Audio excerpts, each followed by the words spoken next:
Welcome to the Make Your Mark podcast.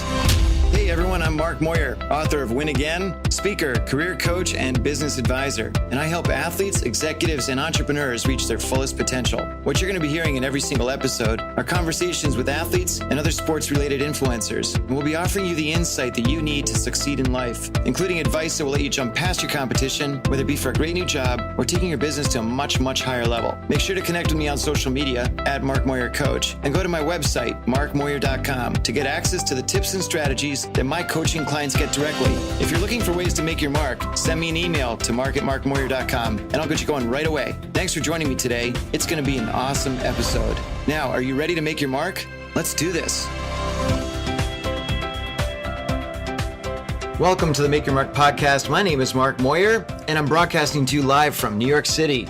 And I'm thrilled to have you on board wherever you're listening, whether it's here in New York, somewhere else in the United States, or on the planet. Thanks for being here, and I'm super duper excited. I just finished a conversation with Chris Christian, and let me tell you something about this guy. I mean, if you go to his Wikipedia page, you'll be reading for a long time. He's done so much, especially in the songwriting space. He wrote a song that Elvis Presley recorded. He discovered Amy Grant. He's been tied in with so many other amazing musicians. He's also an owner of the WNBA Dallas Wings. I mean, this guy is so accomplished. He's written a book that's going to be talking all about all his great experiences he's had. But listen, before we jump into the episode, just wanted to remind you to subscribe to the Make Your Mark podcast on iTunes, Stitcher, Spotify, or YouTube, or anywhere else you catch this great content. And listen, go to markmoyer.com. You're going to get so much content there, access to previous episodes. There's all kinds of information about my business coaching, my career coaching, tons of great content. Go there when you can. Send me an email to mark@markmoyer.com. I'd love to hear from you. But all that being said, you're going to love this episode. Chris is an amazing guy with amazing stories. Happy listening.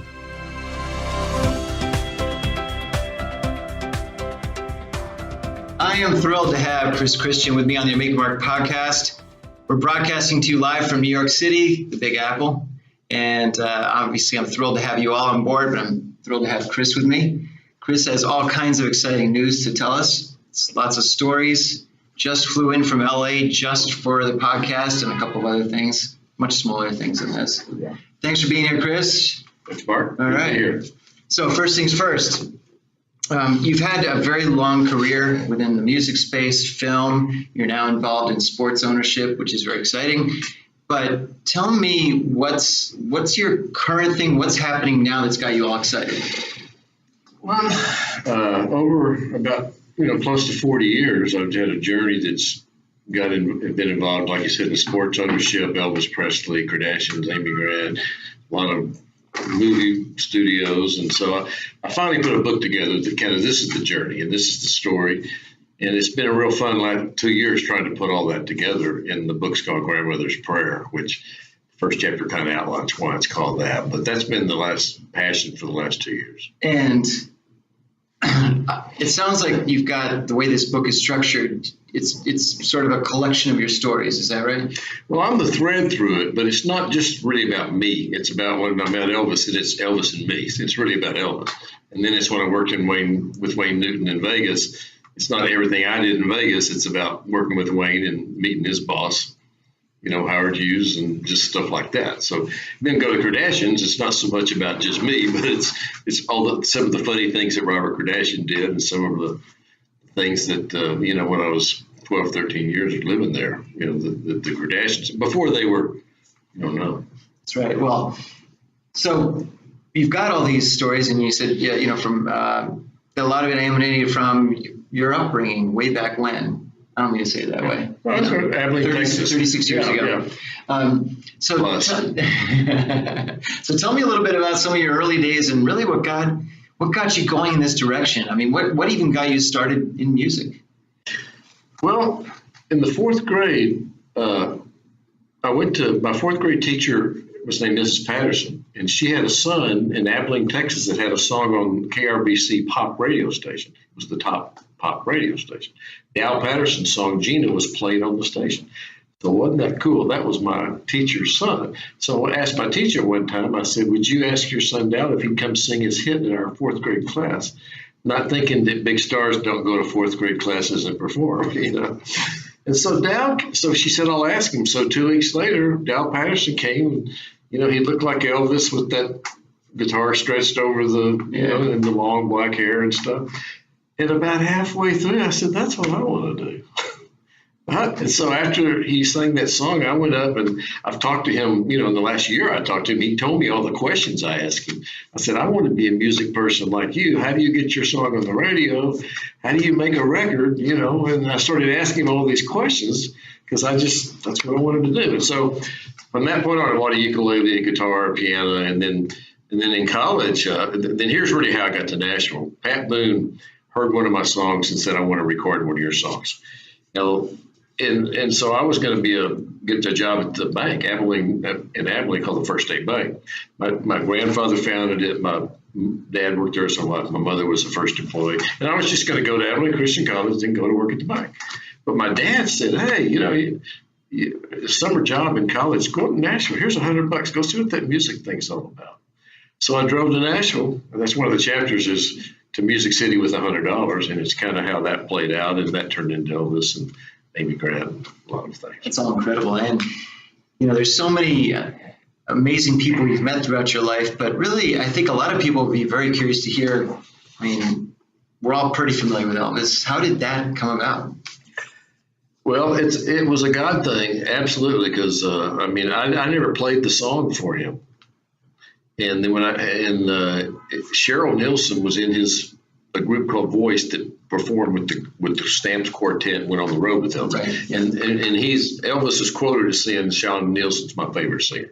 Well, Sean and I, we played little gospel sessions in Nashville. I'd play guitar, and because I didn't have any songs recorded, so Sean learned my song, Love Song of the Year, my song. Okay. And Elvis was there singing gospel songs. He loved to sing gospel songs at night. Almost every day he'd want to go to the piano and sing gospel songs. Mm-hmm. How Great Thou Art, and Trust and Obey, and those kind of things. And so at about 3 or 4 in the morning, from what Sean tells me, he called me the next morning. He said, hey, dude, you're not going to believe this. I said, what? He said, Elvis said, somebody sing me some new songs. We've sung a lot of gospel songs. So I sang him your song, Love Song of the Year, and he started crying. He said, I got to record that song. Oh. And so I never pitched it to him. Sean sang it for him.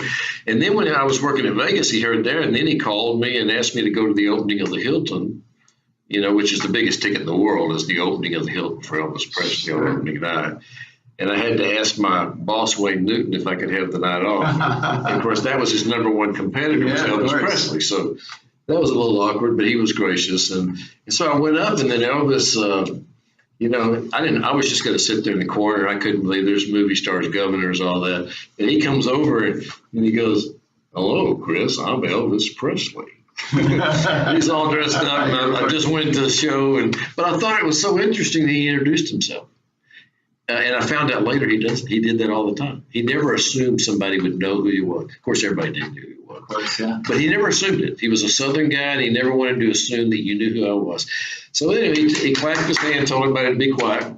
And, he said, this is Chris Christian. I just fell in love with one of his songs I recorded a few months ago. He hasn't heard it. I'd like for you all to hear it at the same time that he does. Wow. And so he goes over and puts on the acetate, which is one-off record. It was that good. Right. And then everybody, you could hear a pin drop. Of course, after 3 minutes and 23 seconds, everybody clapped.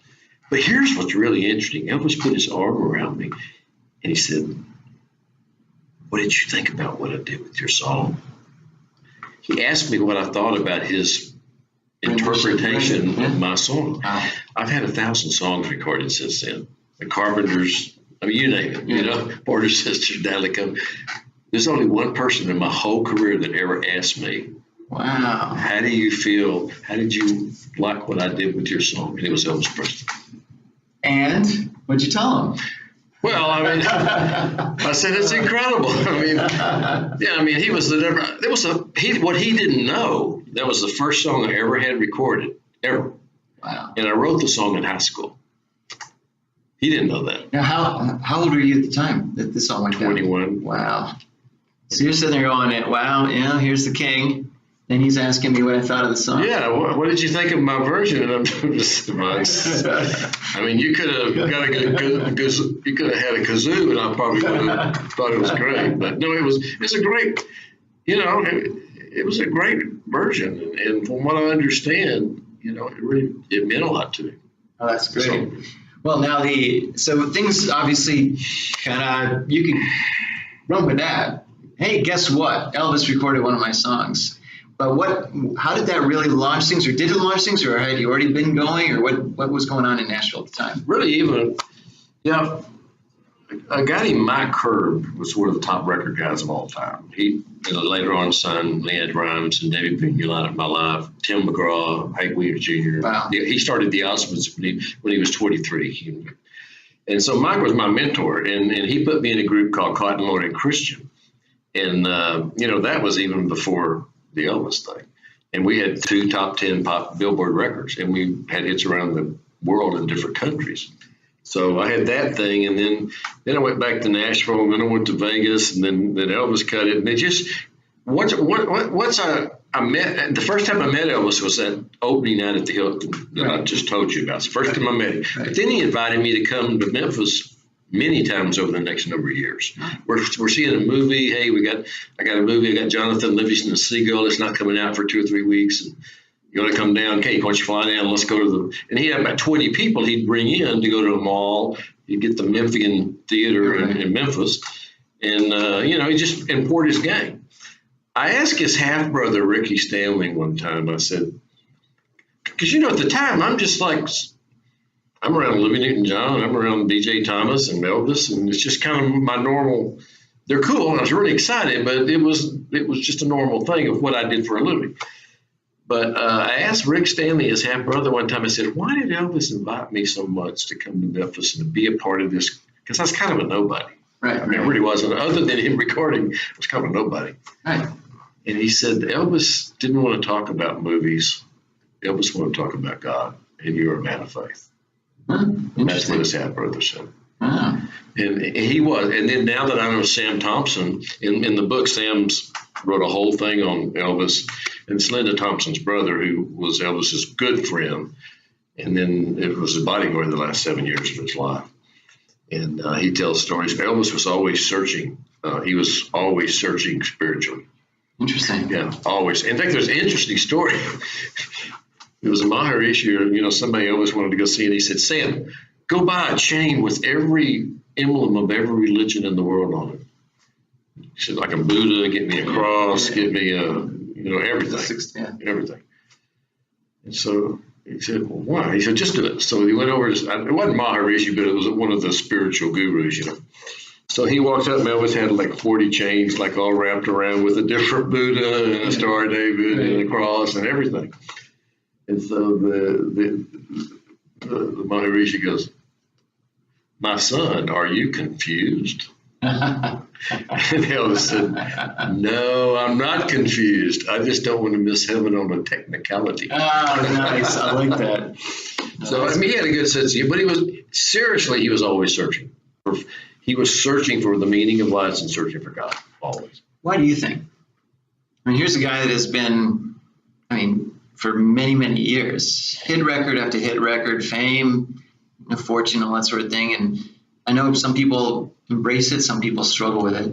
But in his case, what was it that was missing, you think?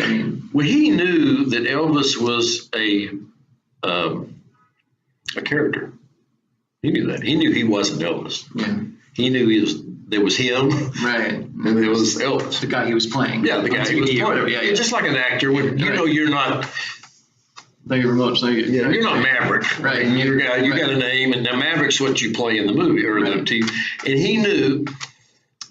In fact, one time, and so I think that's why he was always searching for really why I have all this fame and why my character has done so well. Pat Boone even said that when he writes the foreword of my book. He said he had two sisters and a brother. They could sing just as good as he did.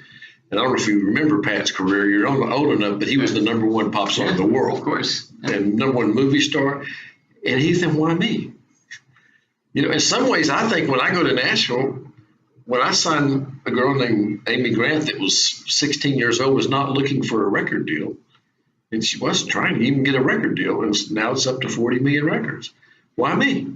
And then, why did Elvis cut the first song I ever had recorded? And so I think a lot of us, if we have especially big success, we kind of search why. Why was I chosen, or why did this happen to me and not everybody else? Well, look, I think it's almost why not me sometimes. It's something where I find that in a lot of things that I do, I'm often curious, well, why am I seeing this sort of thing? Or why am I writing some content that maybe other people haven't read? And it's only because the other people may have thought of it, but they just never acted on it. They didn't execute, right? And Elvis, man, he was one that went down and grabbed the guitar and just started. But those kind of things, I've seen the magic happen. I mean, the magic. I mean, you can't.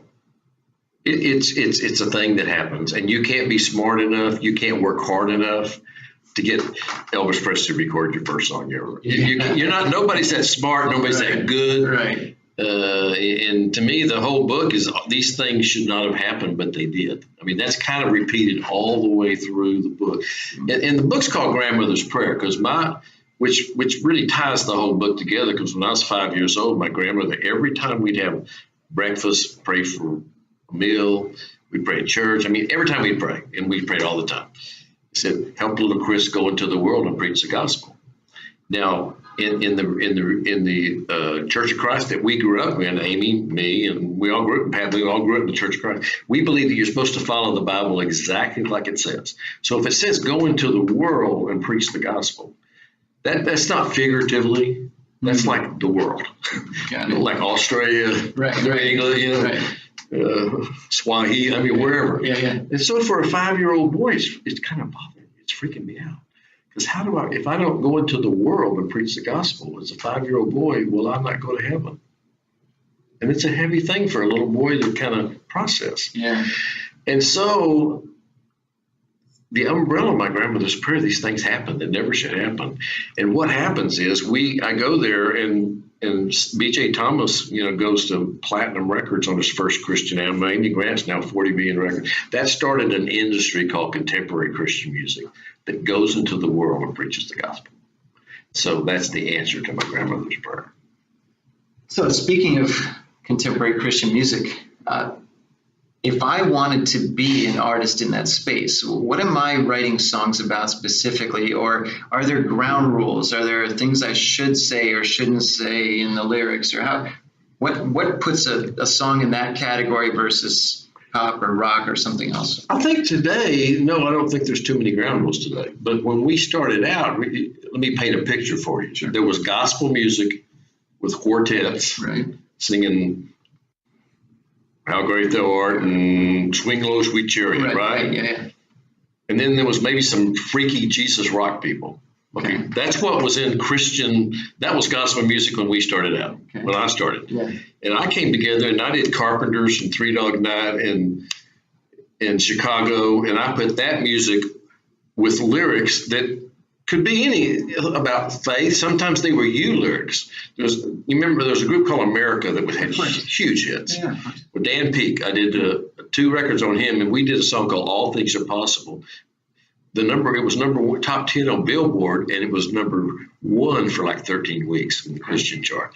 And it was All Things Are Possible with You by My Side. Okay. Now, it was a pop song hit, and it was a Christian hit. Well, if you were a Christian, you would interpret that you would be Jesus. All things are possible with Jesus by my side. Right. If you were a romantic guy that had a girlfriend, you might interpret that all things are possible with my girlfriend by my side.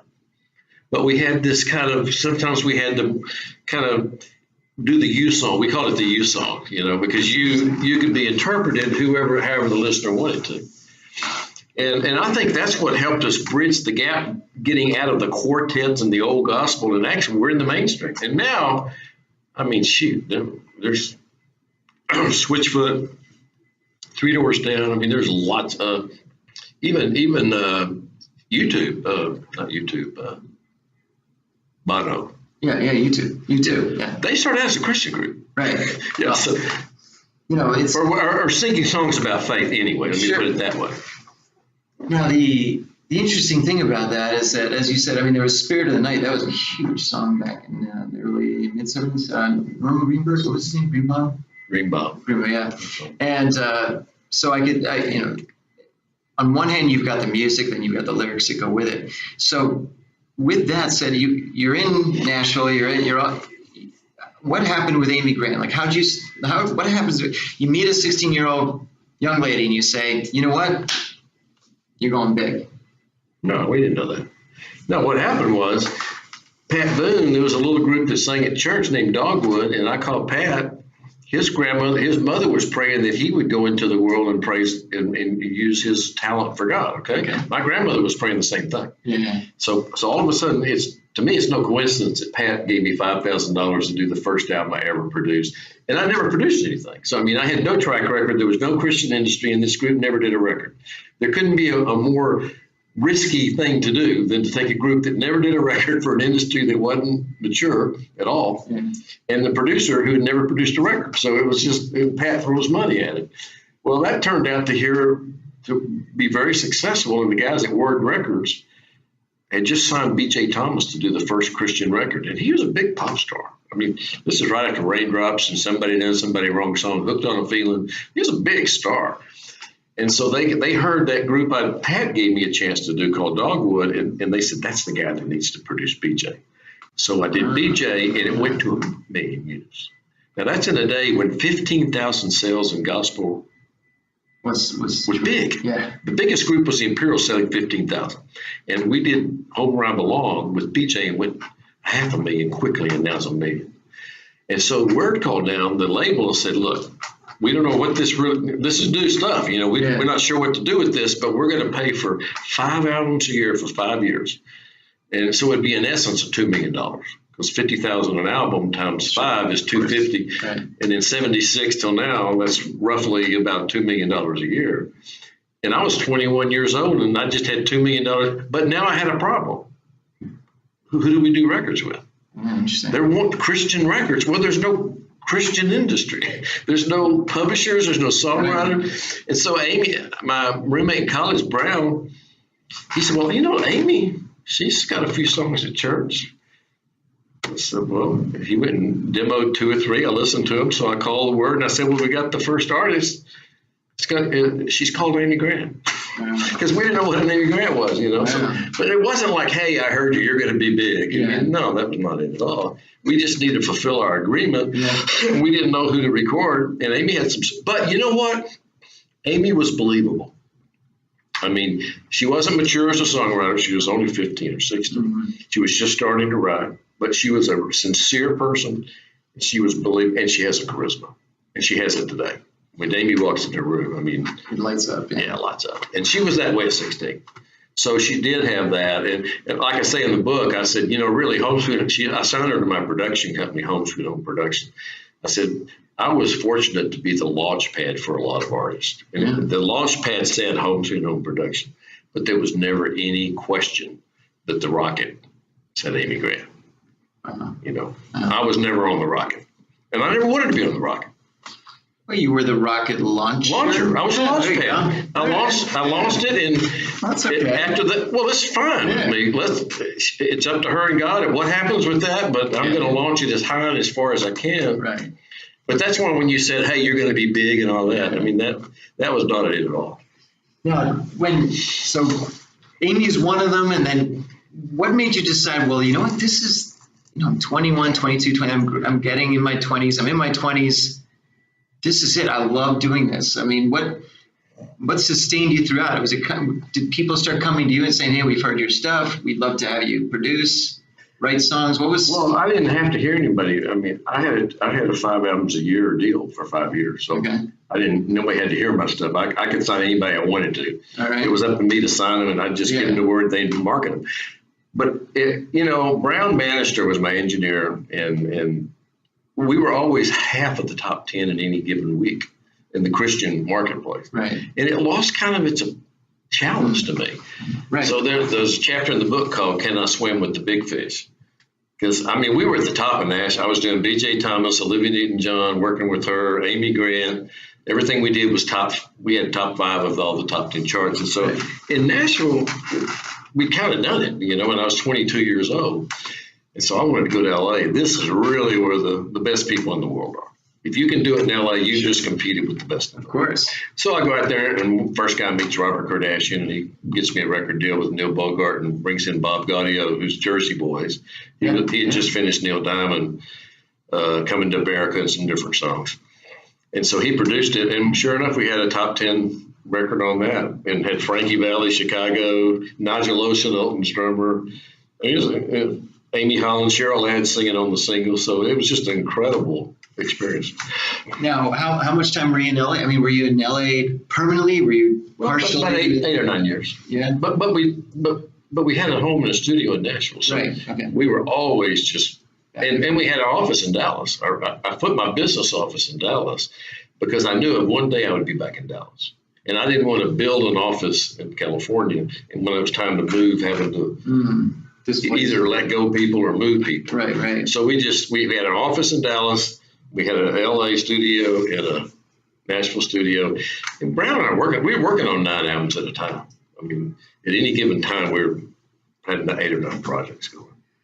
So you've played a lot, you've produced a lot. What do you like doing the most? I mean, if I told you, all right, tonight I'm going to just hand you a guitar, go on a stage here in New York City, play for 100 people. Would you rather do that, or would you rather be in a music studio with a band that's just about to click? I'd rather be creative. Yeah. But I like blue jeans, T-shirts, and got a guitar. I say throughout the book, I said I'm just born with I'm a blue guy from a small town that loves blue jeans, a white T-shirt, and a guitar in my hand. That's really it. All this other stuff that happened, it just comes and you kind of deal with it and you do the best you can with it. But at the core, I just want to sit on a stool and kind of write a song. That's great. Me too, actually. I like that. And the T-shirt and the jeans. Sorry about that. The next time. We got a dress code. But that's just and I wear suits all the time. I mean, I wear sport coats all the time because I try to be appropriate. But if you get rid of if you just say, what do you want to do right now? That's what I want. A Grandmother's Prayer. When is that coming out? When's the release? Well, this is the book. It's coming out December 10th, and it'll be on all the Amazons and iTunes and hopefully available most everywhere, and definitely at www.grandmothersprayer.com.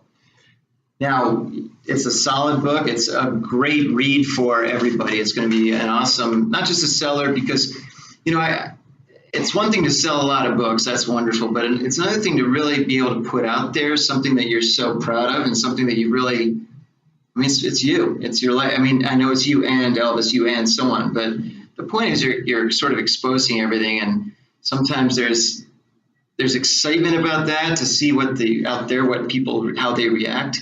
But also at the same time, it's hopefully your way of almost thanking the people in the book for really giving you all these experiences. Well put. I mean, this really is my chance to thank Archie Campbell when he gave me a chance to go. I was on the way to being a maker in Abilene, and nothing worked for me for 2 weeks. And he said, why don't you go house at my house in Nashville? So I turned right around and went back. I mean, Mike Kirby gave me the first record deal. Elvis, who cut my first song. Wayne Newton gave me the first job. It is a chance to really thank people. And, I just think these things, I just really, truly believe that the chance of me winning the lottery 21 times in a row is kind of zero. I can maybe win it once, maybe in your life, but 20 times? I think you've won the lottery 21 times. Well, I have, but you know what? I think it's because God answered my grandmother's prayer. Right. I don't think it's because I'm that smart and I got the act together that much. Well, you know what? It's not a question of being smart. It's being in the right place, the right time, but also being in the moment. There's lots of other things. How do you do right place, right time 21 times in a row like that? I don't know how you. Well, you got to be in the right place all the time. All the time. And not the right time. Now, in terms of A Grandmother's Prayer, you mentioned several people in there, but tell me a little bit about Wayne Newton. I mean, this is a gentleman who, huge seller, huge everything. He's Mr. Vegas, Mr. Everything. But what's he like in person? Well, again, he was, not a lot older than I was. I was probably 21 and he was maybe 27, 28. Yeah. So we were both kind of young. Yeah. And he was just really a nice kid. And I think he was making about $500,000 a week, so he was very wealthy. And this is back in '76, so I don't even know what that would be now. A lot more. Let me do the math for you. A lot more. But I was making $500 a week, and I mean, for a kid right out of college, and that was a big deal. Sure. And I had a suite house at the Sands, and Wayne let me charge everything to the room. He was very generous. He said, just charge anything you want to the room. I had lobster for breakfast. I'd buy a tennis outfit every other day. That's great. But he said that's fine. Because he was making so much money for the hotel that they catered to him. And it's funny, he played every instrument on stage. He played the trumpet, Saints Go Marching In. He played the banjo, dueling banjos, and I would a lot of times be his dual. Yeah. And so, but the funny thing is, he played Orange Blossom Special on the fiddle, but he just pretty much played that one song, and I'm not sure he knew any other songs, but he played the one really well. Well, look, and he's a prime example of somebody who, when you have the, I don't know if it's the magic or the whatever it is, you just run with it, and he did. Well, he was a great performer. I mean, he probably the greatest performer on stage. Because he didn't have that many hit records. He had Donka Shane and Daddy Don't You Walk Too Fast. He had some hit records. But B.J. Thomas has 25 number one records. Right. But B.J.'s not, he's not on stage in Vegas. And Wayne is the ultimate performer. Yeah. And you know what? I watched it every night, and it was basically the same show, basically the same set. But he made that audience feel like they had picked the special night of the year to come. Can you believe we picked this tonight? This was the day to come. That's how people felt when they left. Well, it's funny you mention that, because that's something that I've seen a few athletes say when some people say, well, you play so many games a year, 162 baseball games or 80, whatever, in basketball and hockey, how do you keep your energy up, your whatever? And then some of them have said, well, it's because I need to make sure that there's somebody in the stands that it's their first game ever, and I want them to remember that forever. I need to make sure that it's their first time they've seen me. Right. And it's the same thing as you're saying with Wayne Newton. That's amazing. Now, so there's Wayne, and you're in Vegas, or he's in Vegas, and you're hanging out eating lobsters for breakfast, huh? Yeah, that's real. I really did it. But I said, in Abilene, Texas, you don't eat lobster for breakfast. No, unless it's got some cheese on it and some grits. We just can't afford it. Yeah, we don't have that kind of money in Abilene. I don't know where they get lobster down there. You got to ship it from Maine, I suppose, or whatever it is. So at what point did you feel like, okay, you'd done your time almost in L.A., you'd been there 8 or 9 years, but what shifted you away from there? We started having children, my wife and I, and I didn't want to raise our kids there. Chris and Robert Kardashian and the whole Kardashian family, they were just family. Abilene's family, the Kardashians' family. We were just families, and they were great friends. Kathy Lee Gifford, too. We had wonderful friends, Debbie Boone and Gabri Frere. But when our kids, we didn't want to raise our kids in the environment in Beverly Hills. It's a materialistic place. I mean, but we grew up in my wife grew up in Nashville, which is a southern town. And I grew up in a little town, Abilene, Texas. So we really wanted our kids to have more of a Texas kind of southern roots upbringing. So I just moved. And, I'd done so much. I'd already produced 100 albums or something. And I've written hundreds of songs that recorded. So I'd kind of done what I wanted to do. And then I bought a movie studio in Dallas, which was kind of a bizarre deal. I don't know what I was going to do, but that ended up being a really neat deal as well. Let's hear it. Well, the chairman of Trammell Crow was the largest real estate company in the world at that time. The chairman was the godfather of my second daughter, Don Williams. Okay. He calls me and says, we own this big movie complex in Irving, Texas, and we're going to have to sell the movie studio. And you're the only guy I know in the entertainment business. Do you want it before we put it on the market? Do you want to buy it? So I said, well, I don't know. So I went up to the 50th floor at the Trammell Crow building, and I'm thinking I'm going to see Don's office and, this palatial office. And he's got a little desk right here with the other 30 people. Yeah? You can't even find him, He's the chairman and CEO of the whole company, but he just wasn't pretentious. And that's great. And so bottom line, I bought the studios. And, we did JFK, RoboCop, Barney the Dinosaur, Walker, Texas Ranger, all down there, Leap of Faith, and a lot of music videos. Willie Nelson came through. Phil Collins had a movie, Jesus Is All Right or something. It was one of his big hits, actually. was all filmed there. And then Eric Clapton came there every year for about 10 years, and he spent 2 weeks rehearsing for his tour. Oh, interesting. And his bass player was one of my real good friends, Nathan East. He's one of Eric's best friends. So Nathan and I got to spend 2 weeks together. And towards the end of the rehearsals, Eric would always invite, our 12 or 15 employees of the studio just come down to Studio B, and Eric and Billy Preston and Steve Gadd would sit there and have your own little concert. So that was pretty cool. Well, Steve Gadd too, amazing drummer. Yeah. Interesting. Now, so you've got the studios in Dallas, and things are, that's cranking along. What happens next? Well, Radio Shack, I got a call I put a tour together, a public tour, and bought all the Dorothy Stress from the Wizard of Oz, all the Sound of Music costumes. That was a successful tour. But when Mark Hill from Radio Shack called and said, I want to meet with you, and I can't tell you why, so I had to sign all these confidentiality things. And Dave Edmondson and Mark Hill met me over at a restaurant, and after I signed all these confidentiality things, they told me of their idea that they didn't think Radio Shack was going to be able to sustain its current business model. This is in 2004. Okay. So 15 years ago. Mm-hmm. So they said, we want to take Dish Network, Sirius Satellite Radio, Hewlett Packard, these people we have great relationships now, and form a virtually integrated media company, which means you make the records, you own the records with the artists, you have your own Sirius Satellite Radio to play it, you have your own Dish Network channel, 16 million people to do videos. Yeah. We have 8 million transactions a day at the cash register, and we'll put the CD right there. And we'll have all everything playing in the store. So this is the biggest idea I've ever heard. I mean, this was like unbelievable. So I sold the studio and became CEO of that company. And Dave Edmondson had to resign for a totally separate reason. It had nothing to do with this company. We were doing great.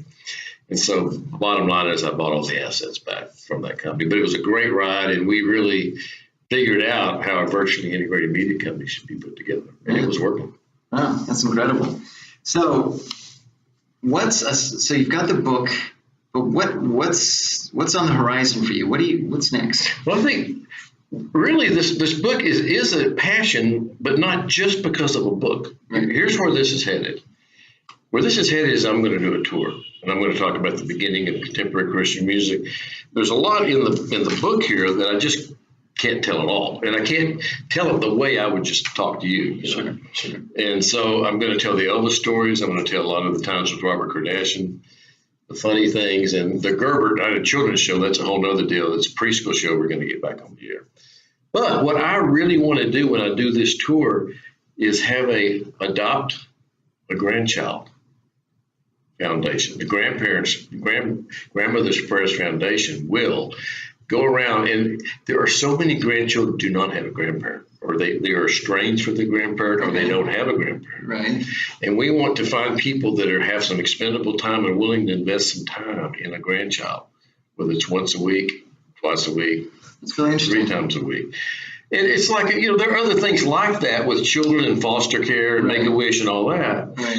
And we'll also try to fly some, if the grandparents maybe have never seen their grandchildren or grandchild, and they can't afford to fly, we'll pay for them to go and to see their grandchild. That's amazing. Yeah. And so I think this Grandmother's Prayer is not just a book. It's a movement. A movement, right, yeah. So what's the... So you've got the movement started, you're going to have this book out everywhere, maybe you'll be popping on in some TV shows, some more podcasts, radio interviews, etc. But I guess what I want to know is, so Chris Christian, you've done all this stuff, and, I'm sure sometimes it kind of seems like it's a blur and it's happened like that, right? And then other times you think, well, geez, I can't even remember what happened. I have trouble remembering what happened 2 weeks ago. But sometimes I remember specific things from 35 years ago and so on. But is there anybody today that you haven't yet either recorded with or done any work with that you would love, a musician that you would love to collaborate with? Other than Mick Jagger, of course. No, I wish I'd produced an album on Elvis. Yeah, that would have been neat. He did record a song, but I wish I'd done a whole album with Elvis. So I'm probably not going to be able to do that. No, but well, maybe in the afterlife. Yeah, but I worked with Natalie Cole. I mean, I've been around Eric Clapton. Yeah. I mean, Elvis, I've been around Elvis. What do you do? I mean, whose beats that, you know? Well, I personally would say someone like Paul McCartney or something. Okay. Like a Beatles guy, you know? Well, yeah, okay, thank you for the answer. Yeah. It would be fun to do a Beatles. Actually, Ringo was on the same Boardwalk label with me. We were on Boardwalk together. Stop and Smell the Roses was the album. Yeah. I'd like to do a Beatle. It'd be fun. Actually, you know, there's a little area, you meet the funniest people on a plane or something in the book. And I was to a concert tour in Hawaii. And I went first class because it was a long trip. Okay. And when I sat down, it was George Harrison. No kidding. And I had 5 hours to sit here and talk to George Harrison. No kidding. Wow. And he was talking about, he was asking about Christian music, which is starting to kind of get noticed. Yeah. And of course, he was intrigued about Nashville. He'd heard about Nashville. I had never recorded, but a lot of musicians had flown. Nashville musicians had gone to England to record with him. Yeah. And he was asking about that. So I had 5 hours with George Harrison, and then we said goodbye, and that was it. He was, an incredibly spiritual person himself, and he, but also, the Beatles themselves were very big fans of country music. They had several covers that they did of, Chet Atkins and several others that were really that resonated with them. So it's interesting. You said, boy, 5 hours of George. And then I don't know if I told you I worked with Chet Atkins. I was his guitar player too. So that was a pretty crazy time. Oh, of course. I mean, crazy fun. Sure. Great guitar player. And then he introduced me to Jerry Reed, and I worked for Jerry Reed, and Jerry was just nuts. But Jerry was a fun nuts. I mean, he was truly, because then he'd, back to Eastbound and Down is in a commercial now. I think it's starting to play. Remember Eastbound and Down? Yeah. Smokey and the Bandit. But anyway, where were we headed? I just lost my track. Well, I mean, we were just talking about guys that meet on a plane. Yeah. So I'm sitting on a plane from New York back to Dallas. And so this guy, what's your name? That's Kenny. I'm Chris. Yeah. What do you do? Oh, I'm in the music business. I said, oh, I'm in the music business too. Turns out to be Kenny Passarelli, who was in Elton John's bass player. Yeah. He wrote Rocky Mountain Way with Joe Walsh. Yeah. He was in Barnstorm. He played with Crosby, Stills and Nash. He was in Hall & Oates. I mean, so we ended up going to Aspen together, and his girlfriend at the time was Maxine Taupin, who was Bertie Taupin's ex-wife. Right. So my wife and I go with Maxine Taupin, and we're going, and Irving Azoff is just opening up a brand new club in Aspen. And so we're there for a whole week. We go up to the opening of the club. Of course, Eagles are there. I've talked to Glenn Fry upstairs there for it's a whole. I can tell stuff about that on the tour, which it's hard to get all this stuff in a book, without it just sounding so fragmented. I talked to Glenn Fry, I did this, I did that. Yeah. So we tried to make it where it's readable and interesting and flows. But the thing about live, I think I can go off on tangents and just kind of enjoy. Well, and you're a prime example, somebody who kind of, I don't want to say went with the flow, but it's only, some of us think, well, this is the direction we have to go. But then you kind of get this far, and then you're like, well, wait a minute, or whatever it is, right. and you end up doing something completely different. One of my favorite sayings is, success is not a ladder, it's a jungle gym.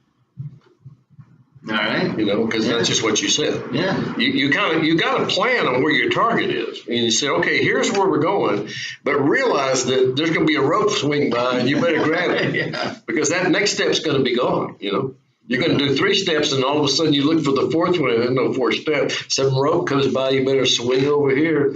And then you do that and just swing over here, and then you catch the 4th step way up here.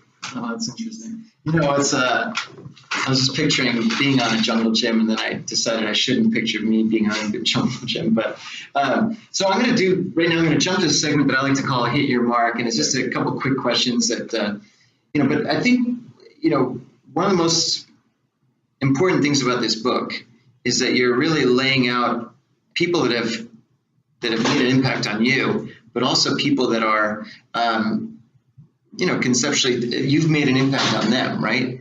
Now, out of all these stories, do you have is Elvis the favorite? Is there another one that's a favorite? Or is there really a favorite? Is it kind of like saying you have a favorite kid or something? I think they all are favorite for a different reason.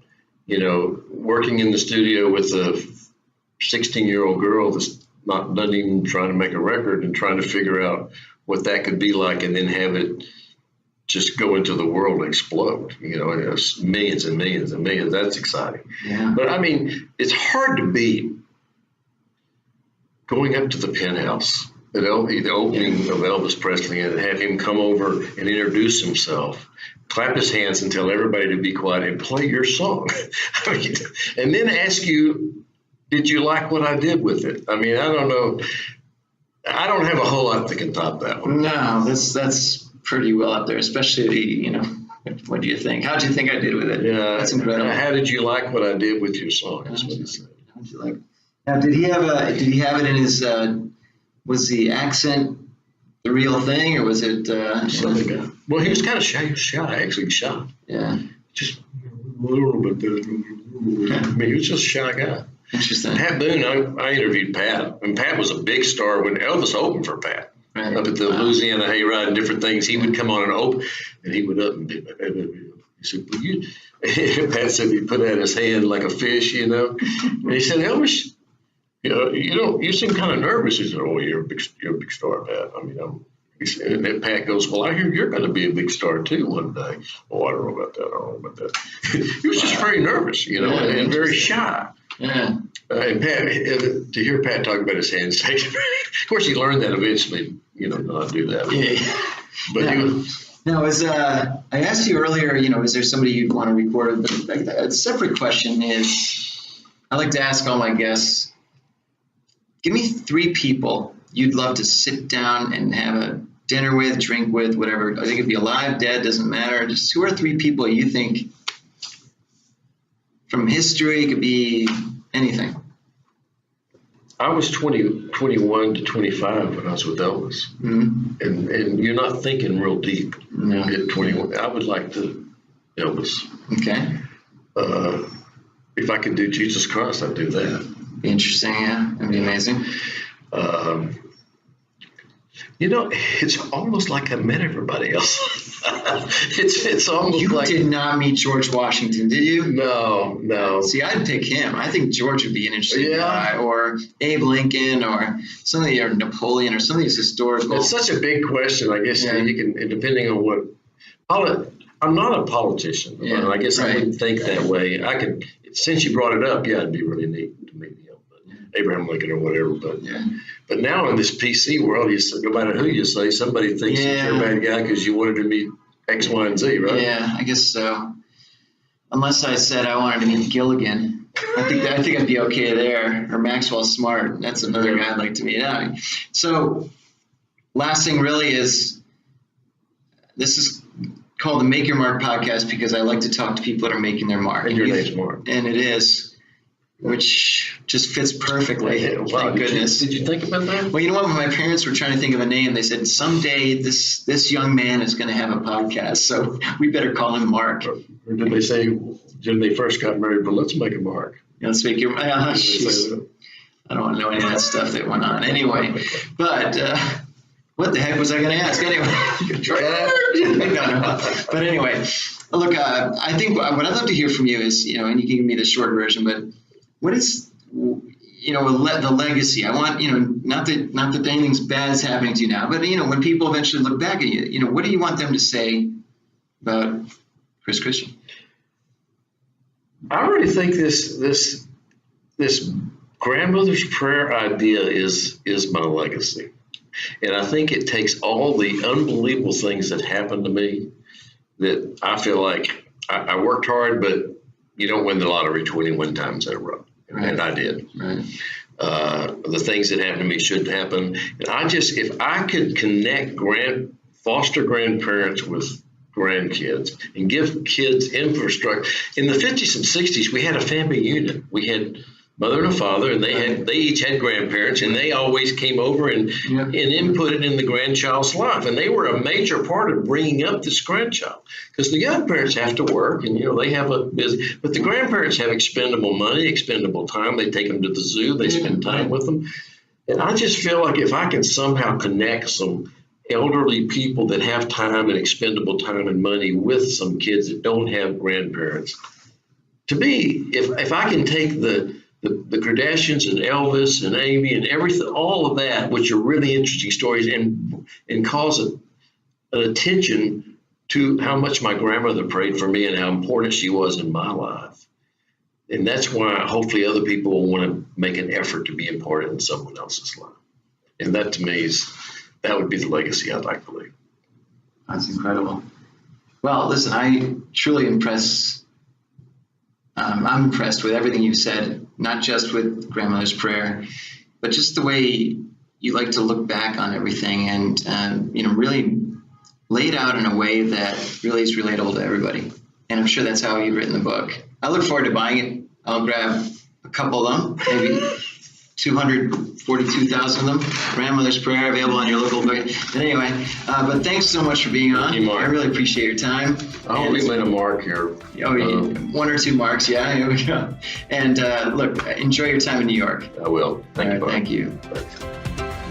Thanks so much for joining us today on this episode of Make Your Mark podcast. The goal of the podcast is to help you find ways to make your mark, to succeed in life, and to jump past your competition. Be sure to leave me a review on iTunes and Stitcher, and subscribe to be the first to hear new episodes. If you're looking for ways to make your mark, send me an email, mark@markmoyer.com, and I'll get back to you right away. Thanks again for listening, and we'll see you next time.